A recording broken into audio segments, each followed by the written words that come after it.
আমার দরজা ভেঙে ঢোকার চেষ্টা করছে, ক্লেম করছে এখানে মাদক আছে। It's not true.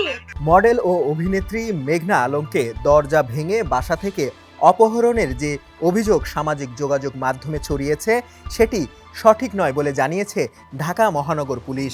পুলিশের ভাষ্য, যথাযথ আইন মেনেই তাকে নিরাপত্তা হেফাজতে নেওয়া হয়েছে। নিরাপত্তা হেফাজতে নেওয়ার কারণ জানিয়ে শুক্রবার গণমাধ্যমে একটি বার্তা পাঠিয়েছে ডিএমপি। এতে বলা হয়, রাষ্ট্রীয় নিরাপত্তা বিঘ্ন করা, গুরুত্বপূর্ণ ব্যক্তি সম্পর্কে মিথ্যাচার ছড়ানোর মাধ্যমে আন্তঃরাষ্ট্রীয় সম্পর্ক অবনতির অপচেষ্টা এবং দেশকে অর্থনৈতিকভাবে ক্ষতিগ্রস্ত করার ষড়যন্ত্রে লিপ্ত থাকার অভিযোগে মেঘনা আলমকে সকল আইনি প্রক্রিয়া অনুসরণ করে নিরাপত্তা হেফাজতে রাখা হয়েছে।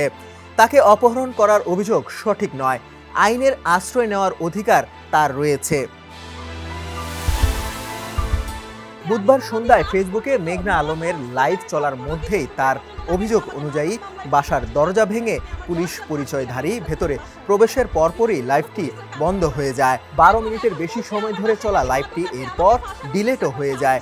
ওই দিন রাজধানীর বসুন্ধরা আবাসিক এলাকার বাসা থেকে তাকে আটকের পর কারাগারে পাঠানো হয়। মিস আর্থ বাংলাদেশ 2020 বিজয়ী এই মডেলকে ডিটেনশন আইনে 30 দিনের জন্য কারাগারে পাঠানোর আদেশ দিয়েছেন আদালত। বৃহস্পতিবার রাতে শুনানি শেষে ঢাকা মেট্রোপলিটন ম্যাজিস্ট্রেট সেফাতুল্লাহ এই আদেশ দেন। শুক্রবার আদালত সূত্রে এই তথ্য জানা গেছে।